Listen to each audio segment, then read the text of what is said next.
I want to say something about generational cycle breaking that most people aren't really talking about.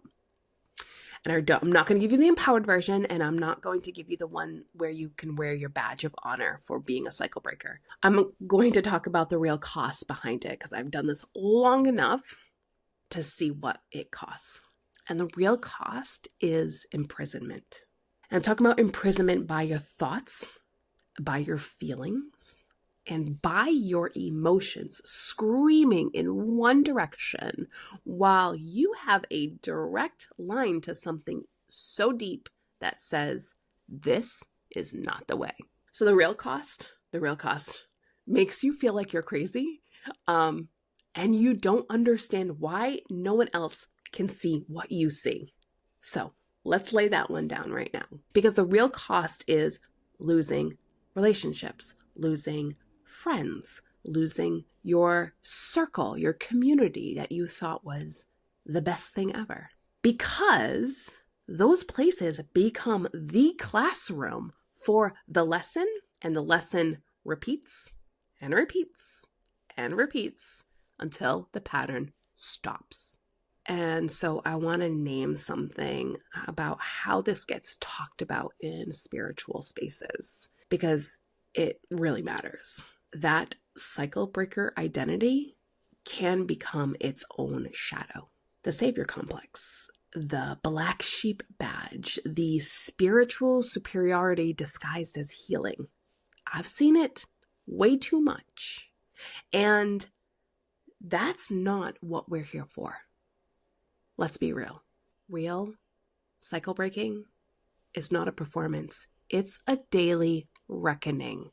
And here's where I want to be really, really honest, because the risk in this, the real risk is that when you decide the pattern stops with you, it feels like you're losing everything.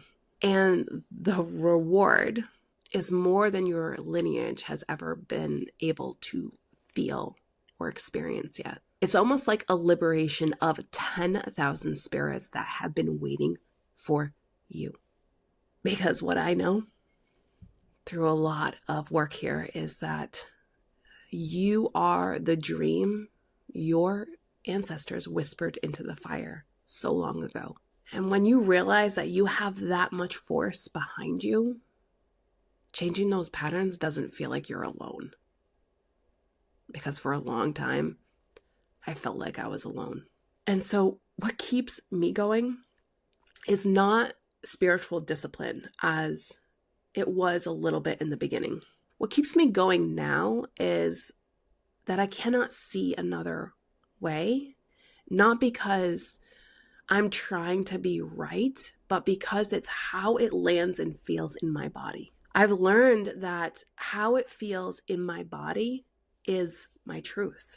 And breaking these patterns helps me live life alive, in the experience, in the moment, every single day, as it's a brand new page. And even though that breaking feels so hard, the liberation on the other side is so true to you.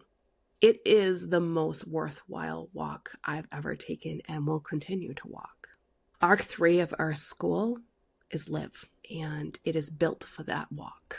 Not to make it easier or put it into a cool strategy that fits in our conceptual mind, but to give you a container so that you feel like you're not doing it alone, because that's the scary part. Earth School's door is finally open. The link's below, and enter when you're ready to stop carrying the past and start becoming the dream the ancestors whispered into the fire so long ago. I'll see you in the next video.